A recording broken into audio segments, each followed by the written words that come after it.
नमस्कार दोस्तों, आप देख रहे हैं स्टडी पॉइंट यूट्यूब चैनल। आज हम हिंदी भाषा के इतिहास या हिंदी भाषा का विकास कैसे हुआ उसके बारे में पढ़ेंगे। तो शुरू करते हैं आज की टॉपिक। सबसे पहले आता है भाषा किसे कहते हैं। भाषा एक ऐसा माध्यम होता है जिसके द्वारा व्यक्ति अपने मन के भावों को, विचारों को दूसरों के सामने प्रकट करता है। वो अपने भावों विचारों को लिखकर, पढ़कर या बोलकर दूसरों के सामने प्रकट करता है, उसे भाषा कहा जाता है। तो दूसरा आता है बोली किसे कहते हैं। बोली से अभिप्राय है एक छोटे से क्षेत्र में बोली जाने वाली भाषा जिसमें कोई साहित्यिक रचना नहीं होती, उसे बोली कहा जाता है। अगला आता है उपभाषा किसे कहा जाता है। उपभाषा किसी क्षेत्र में बोली जाने वाली ऐसी भाषा जिसमें साहित्यिक रचना होती है, तो वो हम बोली ना रखकर उपभाषा बन जाती है।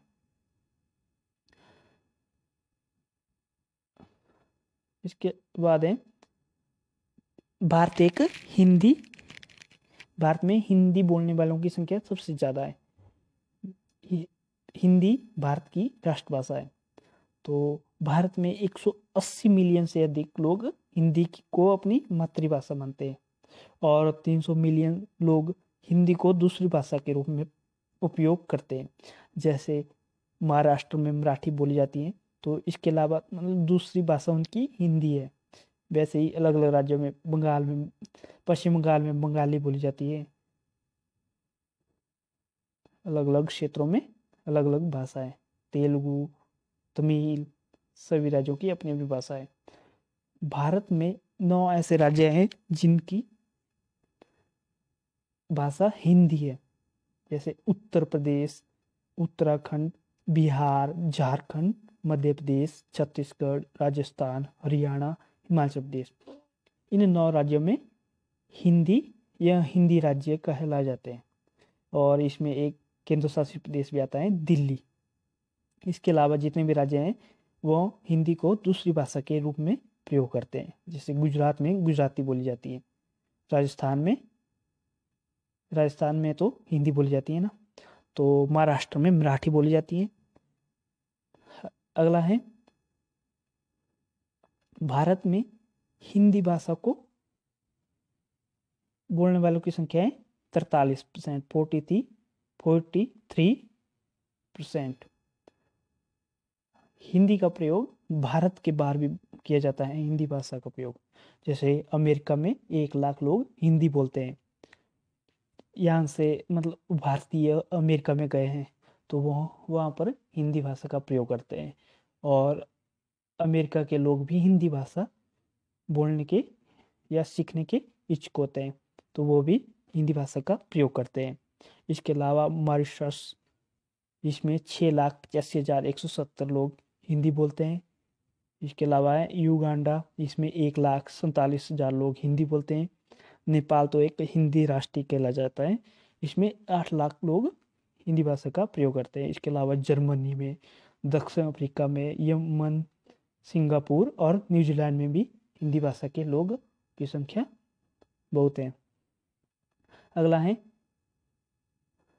एक अंग्रेज अधिकारी थे जिनका नाम था जॉर्ज अब्राहम ग्रियर्सन, जिन्होंने अपनी पुस्तक अ लिंग्विस्ट सर्वे ऑफ इंडिया में हिंदी भाषा की उपभाषाओं और बोलियों का वर्गीकरण किया था। हिंदी भाषा की उपभाषाएं 5 उपभाषाएं, जिसमें पूर्वी हिंदी, बिहारी हिंदी, पश्चिमी हिंदी, राजस्थानी हिंदी और पहाड़ी हिंदी।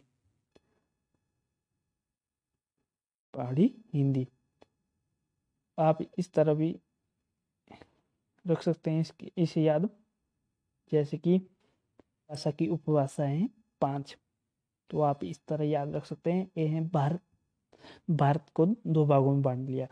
ये हो गया पूर्व और ये हो गया पश्चिम।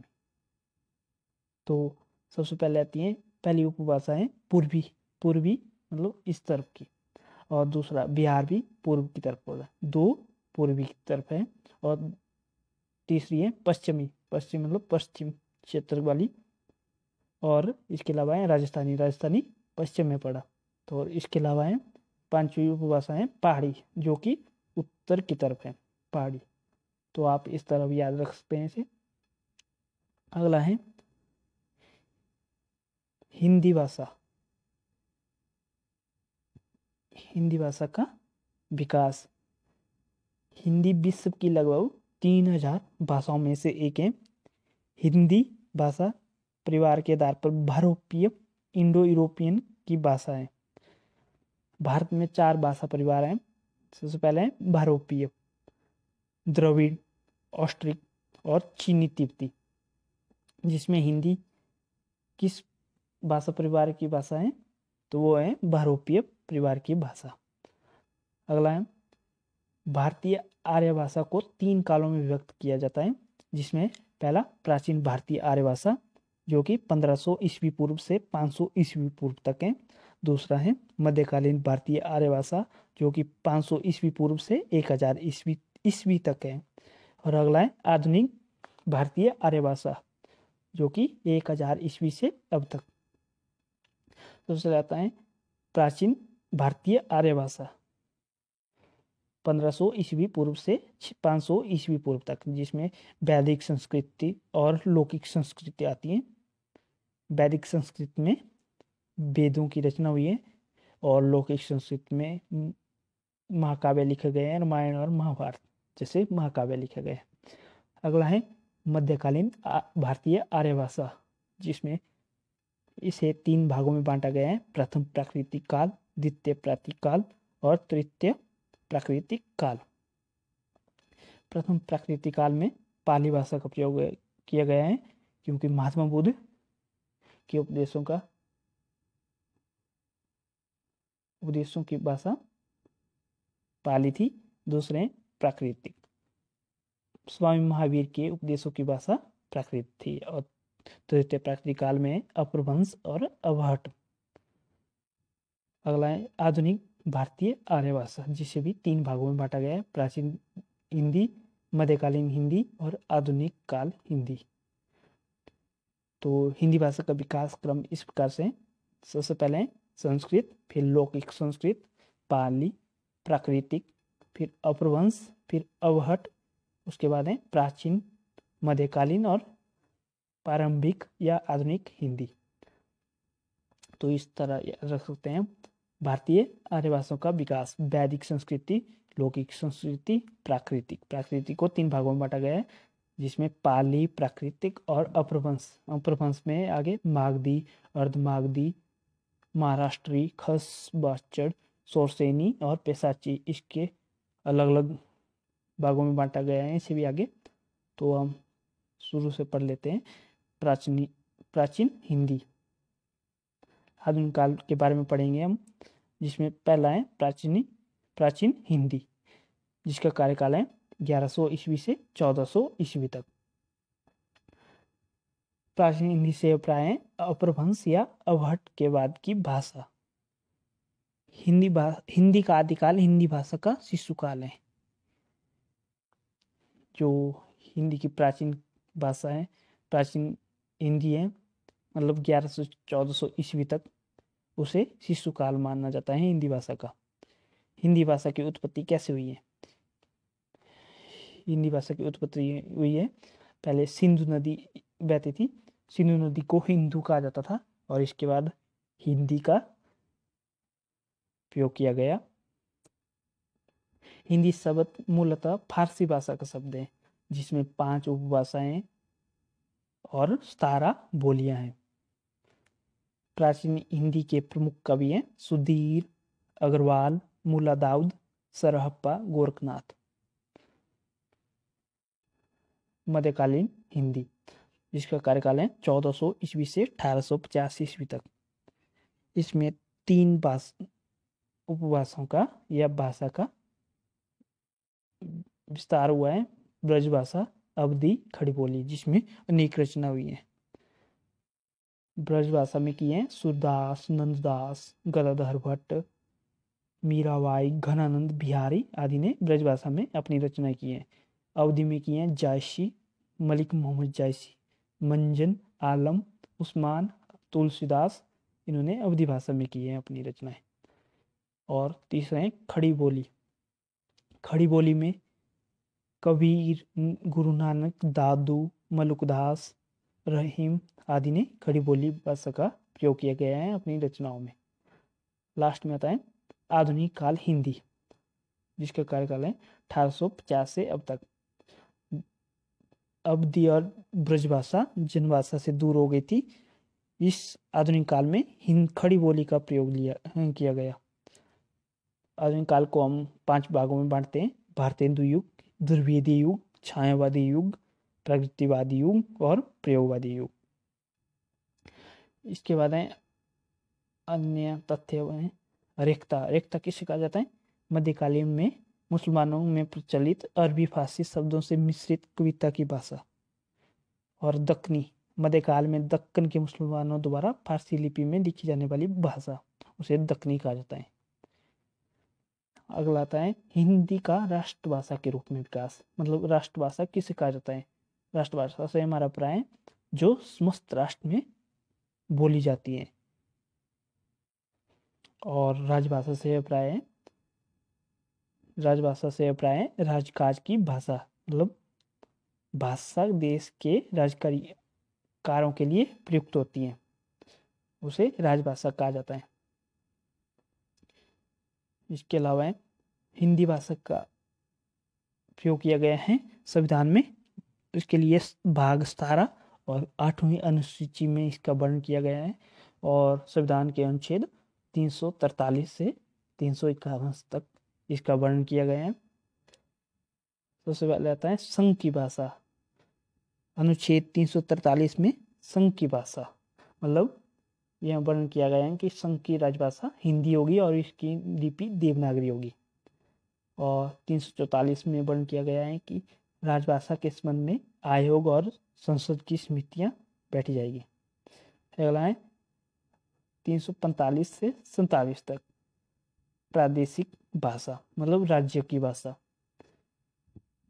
और 46 में एक राज्य और दूसरे राज्य के बीच जो संधि है या प्रतिनिधि की राजभाषा होगी, वो राजभाषा हिंदी में होगी। और अगला है 348 और 49 सुप्रीम कोर्ट और हाई कोर्ट की आदि भाषा। और लास्ट में विशेष निर्देश, जिसमें अनुच्छेद 350 में मातृभाषा में शिक्षा और 351 में हिंदी भाषा का विकास। हिंदी भाषा का वर्णन किया है 8वीं अनुसूची में, जिसमें 22 भाषाओं को संविधान में शामिल किया गया है। वो कौन कौन सी है? जब इस सूची को बनाया गया था तब इसमें 14 भाषा थी, 14 भाषा शामिल की गई थी, जिसमें असमिया, बांग्ला, गुजराती, हिंदी, कन्नड़, कश्मीरी, मलयालम, मराठी, उड़िया, पंजाबी, संस्कृत और तमिल, तेलुगु, उर्दू, यह 14 भाषा थी जब इस सूची में भाषाओं को शामिल किया गया। उसके बाद 21वां संशोधन 1967 में किया गया, जिसमें सिंधी को 8वीं अनुसूची में शामिल किया गया और भाषाओं की संख्या होगी 15। इसके बाद 1992 में 71वां संशोधन किया गया संविधान में, जिसमें 3 भाषाओं को शामिल किया गया: कोंकणी, मणिपुरी और नेपाली। तो इसके बाद इसकी जनसंख्या होगी, इसकी संख्या होगी 18, भाषाओं की संख्या होगी 18। और लास्ट में किया गया 2003 में संशोधन, 92वां संशोधन, जिसमें 4 भाषाओं को शामिल किया गया: बोडो, डोगरी, मैथिली और संथाली। इस प्रकार 22 भाषाओं का वर्णन संविधान की 8वीं अनुसूची में किया गया। अगला आता है राजभाषा के विकास से संबंधित महत्वपूर्ण संस्थाएं। मतलब हिंदी का विकास करने के लिए अनेक संस्थाएं स्थापित की गई, जिसमें साहित्य अकादमी नई दिल्ली 1954 में स्थापित किया गया साहित्य को बढ़ावा देने के लिए। इसके अलावा नेशनल बुक ट्रस्ट NBT की स्थापना 1957 में की गई। दूरदर्शन की स्थापना 1976 में की गई। आकाशवाणी की स्थापना 1957 में की गई। प्रकाशन विभाग की स्थापना 1944 में की गई। फिल्म प्रभाग की स्थापना 1948 पत्र सूचना कार्यालय 1956, राजभाषा विधायी आयोग 1975 और वैज्ञानिक तथा तकनीक शब्दावली आयोग 1961। इसके अलावा केंद्रीय अनुवाद ब्यूरो, जिसकी स्थापना 1971 में की गई। अगला है हिंदू हिंदुस्तान का नारा किसने दिया है? प्रताप नारायण मिश्र, बहुत बार पूछा जाता है पेपर में। अगला है हिंदी को राष्ट्रभाषा बनाने का विचार सर्वप्रथम कहाँ उदित हुआ? वो हुआ है बंगाल में। इसके अलावा है संविधान सभा में हिंदी को राजभाषा बनाने का प्रस्ताव किसने रखा? तो वो रखा है गोपाल स्वामी अयंगर ने। ये हो गए भाषा से संबंधित। अगला आता है भाषा से संबंधित गठित होने वाला राज्य। पहला राज्य कौन था? आंध्र प्रदेश, जो कि 1953 में गठित हुआ था, भाषा के आधार पर होने वाला प्रथम राज्य। 1952 में एक विख्यात स्वतंत्रता सेनानी पोट्टी श्रीरामालू ने तेलुगु भाषी लोगों के लिए एक अलग राज्य आंध्र प्रदेश बनाने की मांग पर अनशन करते हुए 58 दिन बाद अपनी जान दे दी थी, जिसके बाद भाषाई राज्यों का गठन मुहिम तेजी आई।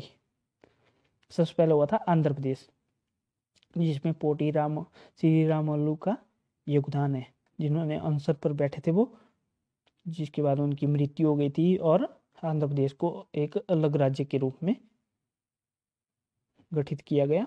इसके बाद पंजाब, जिसमें पंजाबी बोली जाती है, उसे भाषा के आधार पर अलग किया गया। महाराष्ट्र को, गुजरात को।